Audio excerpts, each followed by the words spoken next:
What is up, dudes and lady dudes? Welcome back to Just Nuts, guys. Today I have the final 14 cards for Blazing Vortex. I guess I want to say that in the OCG they were revealing them all at one time, but not doing them literally all one time. They were kind of going one at a time because Yu-Gi-Oh! Organization was uploading them like one at a time, and in 2 minutes in between I was like, come on, where's the last cards?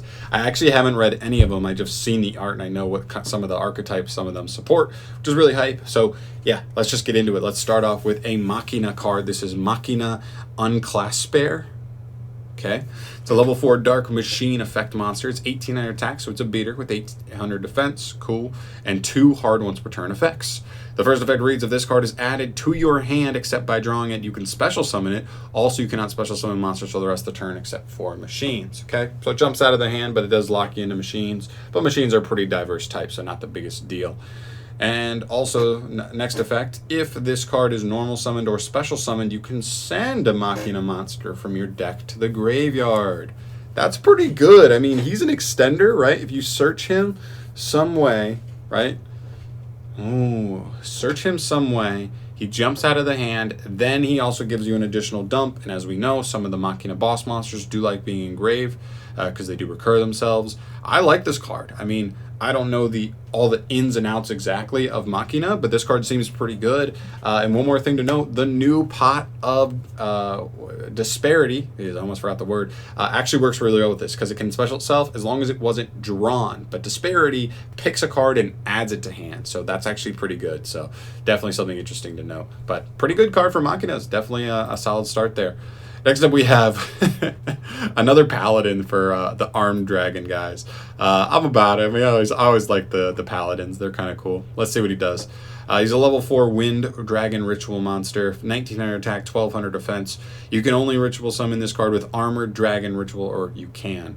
And both of his effects are hard once per turns. At the start of the damage step, if this card battles a monster special summoned from the extra deck, you can shuffle that monster into the deck.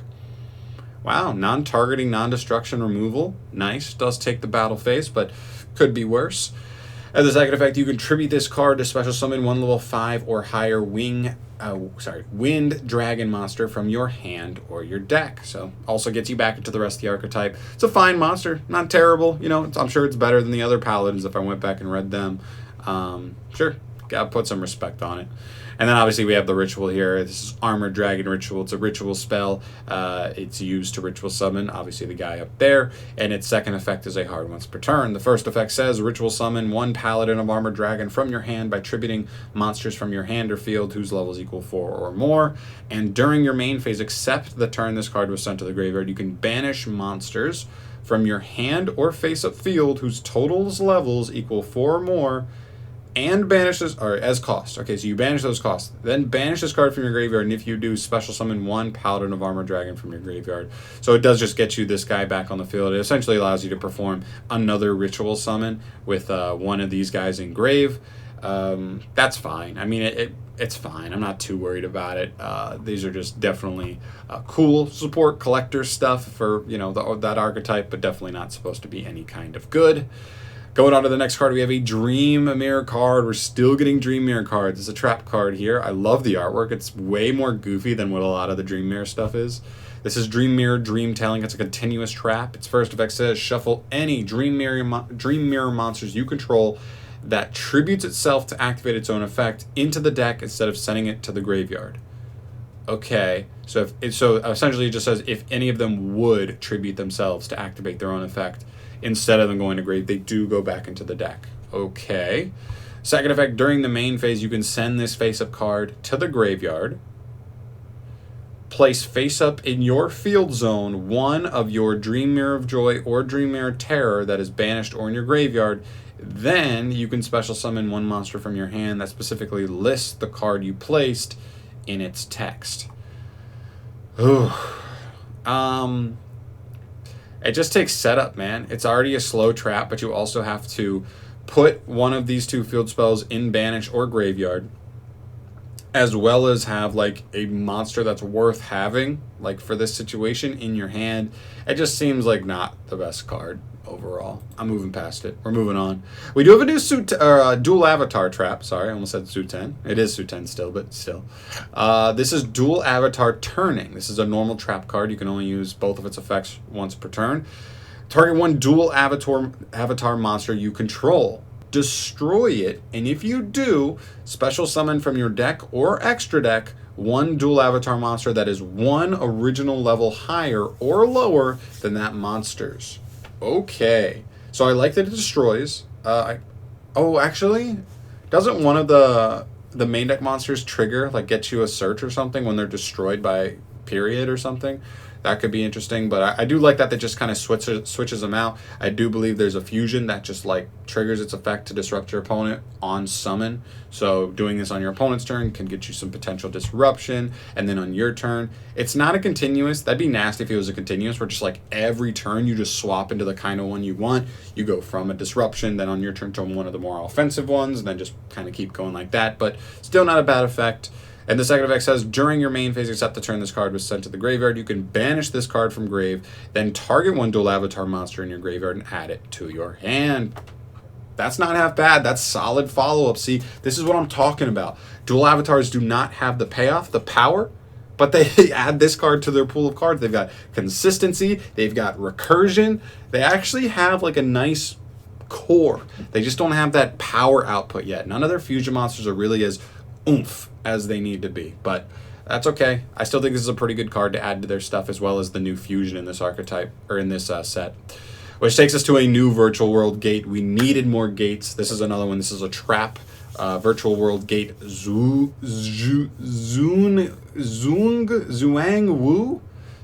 Wu. Sorry that I couldn't do that. That was terrible. It's a continuous trap. You can only activate one with its name once per turn, and both of its effects are hard once per turns. During the battle phase, if you control another virtual world gate card, you can target one face-up monster on the field and change its battle position. Okay, that's not bad. That can change some of your stuff to defense mode to kind of defend your life points a little bit better, as well as turn your opponent's stuff so that they just can't really push as hard in the battle phase, or at least keep them off, killing certain things on your field. Obviously, it doesn't work on link monsters, but okay, not bad. I like that it's any monster on the field. All right. And the second effect says, during your main phase, you can banish this card from the graveyard, then target a virtual world monster in your grave, special summon it, but its effects are negated, then send one card from your hand to the graveyard. All right, that's not bad. Recursion effect. It is a continuous trap, so you do have to get it in grave to set this up. Let's see. You get a special summon a virtual world from grave, but its effects are negated. Then you have to send a card from hand to grave. So if you had something breaking in the hand, or something that just has graveyard synergy in the hand, that's not always the worst to just get it on out. That could actually have turn one potential for like helping make certain hands work for sure. So I don't think it's a terrible. Maybe it's a one of. I'm thinking it's not much more than a one of, but that's what the deck needed, is just more of these to add value to the other cards in the archetype. So this is welcome. Hopefully we'll get one more. I think we still need one more. I can't remember off the top of my head, but okay. Moving on, we have another Ancient Warrior card. We already have the new boss monster in this set. So what's this guy do? This is Ancient Warrior Saga, A Man's Honor. It's a continuous trap. You can only use its first and third effects once per turn each. If your opponent special summons a monster or monsters, you can special summon an Ancient Warrior Dragoon token. It's a Beast Warrior Wind level 1 token with 500 attack, 500 defense. Okay, I like that it's a Wind Beast Warrior and it has Ancient Warrior in the name, so I believe it can be used as link material for the Link 2. That's very important to notice. Okay, gets you a token.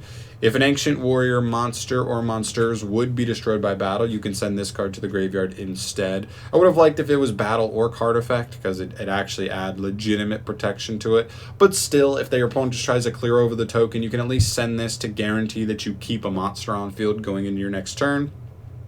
That could still work. And the third effect, when a card or effect is activated that targets an Ancient Warrior monster on the field, you can banish this card from your graveyard to negate the activation. Now that's a pretty good protection. Like, if that was the only card, like we see effects like this sometimes that only negate like targeting, which is not the best, but because this is like the third effect and it's in grave, the extra bonus effect, then it's actually pretty good. That's pretty good protection. This is an archetype that wants to go second and wants to like put damage out. So if you can like as part of the strategy discard this card, send this card to the graveyard, and then try and push for damage. If your opponent has a disruption like impermanence or something that targets, boom. You just traded. You just neutralize one of your opponent's disruptions. Or later on in the duel, whether it's removal, disruption, if it targets, we're shutting it down. Pretty cool. I think this is a pretty cool card for Ancient Warriors. Is it amazing? I'm not sure. It's still a trap that tries to put monsters on the field. You always got to be skeptical of those because it's just too slow a lot of the time. It's relying on your opponent to get that token. You're probably going to get that token pretty reliably, but still. But I think it's not a bad card. I think this plus the new boss monster this one could be playable. I know the boss monster's getting played. So that's nice for Ancient Warriors. Moving on to Electromagnetic Railgun. That's a mouthful. This is a normal trap card. It just says generically, tribute one machine monster, then target up to one card on the field for every 1,000 original attack the tributed monster had as cost, and destroy them. Okay, so the idea here is if you tribute a 3,000 attack point machine that had a 3,000 original attacks, it's important to note it's original, you could target 3 cards on the field and destroy them. 2,000 or more, pop in 2, trading a 2 for 2. We've seen those kinds of cards before with Icarus attack and stuff. And in worst case scenario, you tribute a small machine monster that maybe floats to pop 1 card on the field. I think overall this is a pretty respectable generic trap. It could be playable in a couple of machine decks, especially the machine decks that play bigger monsters for sure. Something like Orcus could be interesting because they have so many cards that float, right? Unfortunately, not a lot of their machines have like huge attack points as far as the ones that float. So that is something to make note of, but still an interesting card. Definitely something to keep in mind for machine decks. I definitely think this card could have potential at some point, but we'll have to see on that. I think it's a cool card though, nonetheless. Taking us to our next card, it's an equip card called Ancient Staff of Despair, a new Axe of Despair card. I like that a lot. Love it, love it, love it. So nostalgic. Equip only to a monster you control. You can only use this card's first and second effects once per turn each. During your main phase, you can make all face-up monsters your opponent currently controls lose attack equal to half the equipped monster's attack until the end of this turn. And the second effect of this card is sent to the graveyard while equipped to a monster. You can pay 1,000 life points to add this card back to your hand. All right. I think this card's not too terrible. You know what I mean? I honestly think that first effect really helps just like break a board. I know it's only till the end of the turn. Man, if it was permanent, this card would be really interesting. But like even as far as like negates and stuff, like people are going to see an equip card and they're going to be like, not worried about it. Not worried about it. Until you just use this card and just like cut everything down by 1,800, right? Like how big is anything? Like all the monsters people are ending on nowadays are just, 3,000. 3,000 is still pretty big, but minus 18, everything gets beaten over. This is an interesting card for sure. I'm curious if we'll see this in maybe ice sold strategies where you could send it and use Renaud to get it back and then just like kind of cut a whole board in half and maybe punch over 1 or 2 things and there goes some negates and you're back in the duel. It's an interesting card. I don't think it'll be crazy competitive, but I think it's an interesting card for sure. And if they're going to make equips in 2020, they got to have power like this. Taking us to Fluorescent Fluorescence. Jeez. This is a level 4 light dragon effect monster, 1,600 attack, 800 defense. When this card is normal summoned while your opponent controls a monster, they must control a monster, you can discard 1 card as cost to send any number of fluorescence from your deck to the graveyard. And second effect, once per turn, if this card is in the graveyard, you can make this card in the graveyard become dark until the end of this turn. There's nothing here saying these are hard once per turn effects, so I'm curious if you put both of them in the grave, like sent 2 of them, if you could potentially just go like make them both dark if that's what you needed. That could be something that's interesting. I think this is an interesting card. This could be an interesting like chaos card. Obviously, that's like the only strategy I really see this being particularly good in, but it's a light itself. It sends either a light or a dark, or 2 of them to grave, so it gets you 2 immediate cards, and you discard, which chaos decks tend to have good discard fodder, so I think this is an interesting card. Could potentially be a good normal summon for the archetype, and it's a dragon to potentially go into dragon-like combos. A 4, so rank 4s, you know, all that stuff. Pretty good. Takes us to our next card. This is Amano Kujaki. She's like a little demon girl. Cool. She's a level 3 light fiend tuner effect monster. Okay. All right. You can ties of the brethren with magical musketeers. 1,000 attack, 1,000 defense. You cannot activate the effects of your other special summoned monsters with the same attribute as this card. Effect of your other special summoned monsters with the same. Okay, so that's just while it's on the field. That's weird. Okay, second effect. Once per turn during this card's owner's main phase, quick effect. You can give control of this card to your opponent, then you can change this card's attribute to any attribute until the end of the turn. Oh, interesting. Okay. So she gives herself to your opponent, and then you call something. So, like, against Infernobles, you may just be like fire. Now, any special summoned monster that's fire can activate its effects. And they can go through needle fiber combos and ice sold and stuff. But okay, like Salamangreats too, call fire. Everything negate. They can't Sunlight Wolf, they can't Heat Leo. Very interesting. Now, keep in mind, most decks are just going to be able to link her off if they want, because this Floodgate effect is only while she's on the field. But interesting card. I like the card design. It's very cheeky, for sure. All right, which takes us to Daikaminari Jyclops. This is a level 4 Wind Thunder Pendulum of Tuner effect monster. So Pendulum Tuner effect monster, Thunder Wind. 1,400 attack, 1,700 defense. Okay. Pendulum effect reads, once per turn you can target one pendulum monster you control and one monster your opponent controls and change their battle positions. Man, I thought this was about to say like change controller, like swap them. Battle position doesn't really matter all that much. I don't really think that's very good. Second monster effects. If this card is special summoned from the extra deck, if this card's special summoned from the extra deck is used for a synchro summon, banish it. You can only use this card's second and third monster effects once per turn each. If this card's a normal summoned, change this card's battle position. If this card's battle position changes, you can target one face-up spell or trap on the field and negate it. Or destroy it, just destroy it. And if this card in the Pendulum Zone is destroyed, you can return one card in your Pendulum Zone to your hand. Well, this card just seems like it does a whole lot of nothing.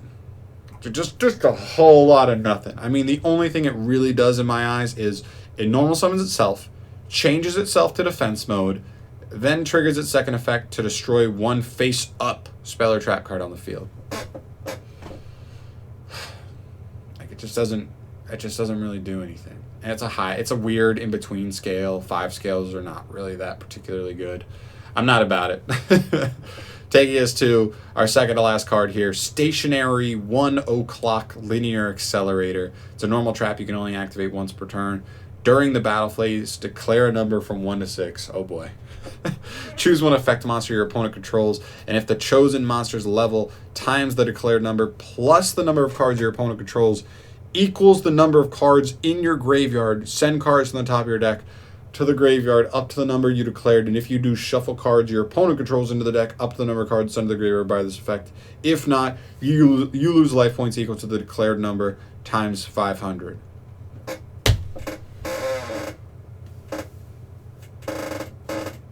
Oh my god. This is going to be one of those cards that we're going to see a lot of memes about. Like, when it resolves, it's insane. And you just, like, win the duel, and there's going to be a lot of memes about this card resolving, and it's going to be hilarious, but this card is not good. Please don't think this card is good. Please. Oh, God. Which takes us to our last card here, which is Bluff Reach, which is like a weird Pot of Greed / this goblin / the roulette guy, all going combined into one. Let's see. It's a field spell. When you conduct your normal draw during your draw phase, you can reveal one of those drawn cards, place it on the bottom of the deck, and if you do, draw one card. Second effect, when you draw a card or cards by card effect, you can reveal one of those drawn cards, send this card to the graveyard, and if you do, place the revealed card on the bottom of the deck, and if you do that, draw one card. Okay, so essentially this is just giving you a chance to redo your draw every turn, whether you draw off of your draw for turn or whether you're drawing via card effect, extravagance, desires, upstart, all that stuff. You do get a chance to just like kind of do it again, just do a quick mulligan. It's fine, but it's too slow. It's like the same thing as Card Trader. There's a reason Card Trader was never specifically good, and that's because it's a neg-1 by nature. So is this card. So at the end of the day, it's fine. I just think you can do better, right? Like, it's just why. But it's a cheeky strategy. Maybe for like Exodia type decks, this could be a pretty cool card to just help you really tumble through your deck like really fast. That could be something interesting. But yeah, I'm sticking with this. I'm sticking with where I'm at. So the interesting cards here, definitely the Machina card. Definitely the trap for Dual Avatar. The trap for Virtual World is nice. And then the Ancient Warriors guy. This is a pretty cool generic trap for machines. This is an interesting chaos monster, and I think that pretty much does it. Other than that, the rest is just kind of like obviously main deck filler, or main deck core set filler that you expect to see at the end of a set. But we knew there were going to be some cool cards. There always are, and I'm about it. So that's going to do it for me here. That is all 80 cards for Blazing Vortex, at least for the OCGs version. Obviously, we won't get the TCGs for a while, but we'll get there when we get there. So thank you so much for watching, guys. As always, subscribe to the channel if you want to stay up to date on all Yu-Gi-Oh card reveals and reviews and all that stuff. And I'll see you in the next video. Peace.